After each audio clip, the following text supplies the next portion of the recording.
My name is Lucy Chambers. I work for ThoughtWorks. I've been asked to give you some kind of stories from the weeds of being in a data project, of which I've been in a couple. I'll tell you a little bit about why they've asked me to talk about it. The only point that I need to make is that I'm very much on the business side of affairs. I'm very definitely not a data scientist. I am not a developer. My job changes very drastically depending on what project I am in. I do everything from product consultancy to facilitation, and all of those things are things that I think we've seen bring various things to a data project. So I've got 3 things I'm going to talk to you about tonight in terms of setting up your project for success. These are all personal experiences. I would love to hear from you afterwards if you have different ones. But these are my ahas and takeaways from a couple of data projects that I've had the opportunity to work on. We're going to talk a little bit about people and getting a handle on what different types of people you might come across, particularly what different types of people call themselves data scientists and how to work with them. A cursory overview. I'm going to make some very gross simplifications, which I will ask you to forgive me for, because I only have 12 minutes. The environment, so setting actually the space around your people to make sure that they can actually work in it, and a couple of tools, some of which I had to come up with, and some of which are kind of adaptations from things that you might already know about. Kick off with people. So one of the things, before I came to ThoughtWorks, I actually hadn't worked with a data scientist before, and so I had to have a bit of a crash course in what a data scientist was. And one of the things that we came across, and I think we're not the only company who's had this realization, is that there's no such thing as a data scientist per se. There's lots of different groups of people who might call themselves data scientists. But getting a handle on the fact that data scientists aren't just a homogenous group really helps to work out whether you've got all of your bases covered. So I'm calling them personas in this sense. Like I say, gross simplification. Please forgive me for that, but it will help us to get through quickly. The analysts, those are the types of people that you might typically find in a business intelligence department. They're people who will be asking questions like, how much money do we make from this area of the business?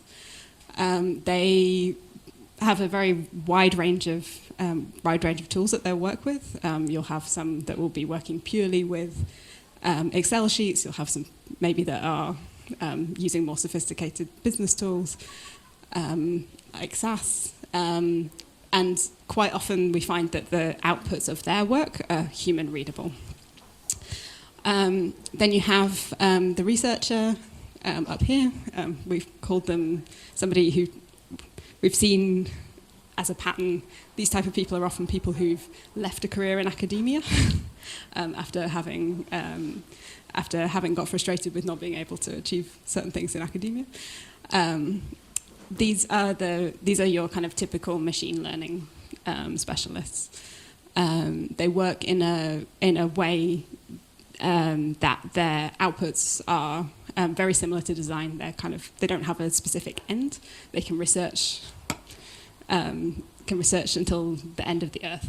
We just have to work out what's good enough for them. And then we have the implementers. So those are the people who are closest to what we would typically think of as so who have the most overlap with traditional software engineering. And the outputs that they generate are typically working software. So that's why they are more familiar to us. So now that we know who the protagonists in our story are, we can start having a look at the broader organization that they're working in. And when we do that, we start to see that there are some interesting problems and anti-patterns that we typically observe. So, that's exciting. My emojis didn't work the way that I thought they would.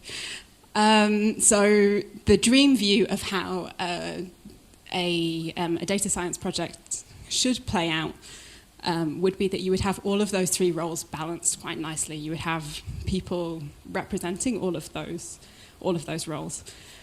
What we see in practice typically is that at least one of them is missing. And when that happens, you end up with some interesting kind of slants in your organization. So if you're missing the analytics part of your data scientist triad, what you tend to end up with is a bias towards kind of cool tech. Quite a few machine learning startups might have this leaning or bias. If you're missing your implementation side, you might be caught in what we call an execution gap. So you might have people who know what problems you want to be solving, but you might not have people who can actually productionize that and build you things to be able to generate insights from that repeatedly. And then the final one is kind of, I've called it software company in transition. So people who have the business people and they have the implementers, but they don't really know how to work with the data scientist, in the research role. So those all have their own problems. And that leads us to think about not only just what the role gaps are, but sometimes what the culture gaps are. I like to call, from my experience, there's actually an analogy. Does anybody know what, if I say snakes and ladders, do you know what I mean? Yeah, okay. Maybe this metaphor doesn't translate. So snakes and ladders is a game. We play it in England, where I come from, and you basically roll a dice and you move your character along the squares. And if you land on a snake's head, you have to slide down the snake and end up at a lower point than you started. And if you get on a ladder, you can very quickly escalate up through the levels. So in my experience, data projects are a little bit like this, whereas a software project might be a bit more linear when you know what you're going to get out. You can spend a lot of time on a data project getting to somewhere that to an external observer might look like you're actually further back than where you started. That's not really true, because what you've actually achieved is you've ruled out some things that didn't work. But from speaking to my colleagues who've also been staffed on data projects, this is kind of a common observation, that the thing that they spend a lot of their time doing is having to justify that they're not back at square one. So finding a way of showing to people that what they've actually achieved is to rule out things. And so that's why a robust experimental culture is incredibly important if you want to have any success in this type of project. You don't want to spend all of your time justifying things. You need to know that that's going to happen. And this is an illustration of why you can end up back at square one so easily. If you just imagine that this is again, very basic workflow. You start from determining the business cases, you go on, and that's in the analytics role, that's where they spend most of the time working. From there we go on to a collaboration with the researchers. Sorry, this is my dog, it's very charming. Collaboration with the researchers to work out if we're even collecting the data that we need in order to be able to answer the questions which we outlined at the beginning. And a lot of the time it turns out that we weren't, so we're back at square one. Then we go on to segment the data and explore the splits. Again, we might realize that we haven't covered a particular demographic. And we build a statistical model. Some of those work, most of them go in the bin. And that's just a standard day in a data science project. So the final thing that I'm going to talk to you about very quickly is tools. The good news that I have from my personal experience is that a lot of the tools that I've ended up using are very standard business tools, which give us a handle on the measurement side of a data project, whether we're going in the direction that we want to be going in, or adaptations from things that we already know from agile software delivery. So I mention it because I felt a certain resistance within the people that I've been working with, other people doing my role, to think that a data project is kind of scary and that they don't have anything to contribute. But my message is that business people can't really afford not to be involved in a tech project, and they're not as scary as they sound. They're actually kind of fun. So I'm not going to go into a huge amount of detail about the tools. If you're interested in the tools, I'm very happy to have a chat about them afterwards. But just to give you a quick rundown, KPIs, nobody should really be starting a project, a data project, if you haven't linked it back up to how that feeds into your business and how you're going to measure that. So you're going to need to get good at baselining, working out where your company is now. And then also outlining some health check indicators. So a health check indicator is something, a kind of a guardrail to make sure that you're not going out, you're not damaging something that you also care about. So if you're going for, if you're trying to sort out conversion, you're not impacting new people signing up, for example. And given that we're talking about ethical AI, these health check indicators are also something that you should consider on that front as well. What are the safeguards that you should be putting in place to make sure while you're chasing after that KPI that you're not doing something bad in the process. Data maps, decision maps, I won't go into, but it kind of these are tools that we have in our kind of facilitation toolbox to make clear and visual where this data is coming from, who the people are who are involved, and importantly, who's actually acting on the insights that are generated. And then, so question backlogs and data briefs are to a data project what a user story is to a software project. Come and talk to me afterwards if you're interested in that. I don't have time to go into it right now.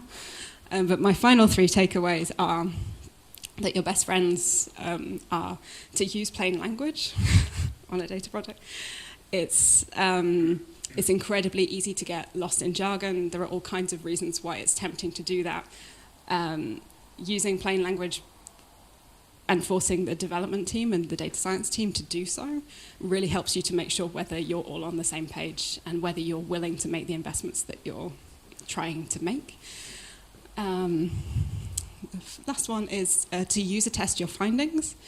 So one of the things that we include in the data brief that I've listed here is a section that encourages you, before you start any experiment, to outline what real-world test you are going to run to make sure that somebody can actually act on the impact, on the outcomes of your research. Because if they can't make any decisions on the basis of what you're giving them, then maybe it hasn't been a successful experiment. And finally, this is not a typo, use plain language. Just to come back to the ethical line of this discussion as well, a lot of the problems which we run into on a machine learning project are things that could be very easily caught by some very human language questions. Things like what types of data have we been training our model on? Is it representative of our user base? These are all things that, while you might not catch absolutely everything that can go wrong, they're incredibly good indicators. And if you're not asking them, then you're not doing yourself any services on a project like this. So that was me. Hopefully I didn't go too over time. I'm going to hand it over back to Anna. Thank you.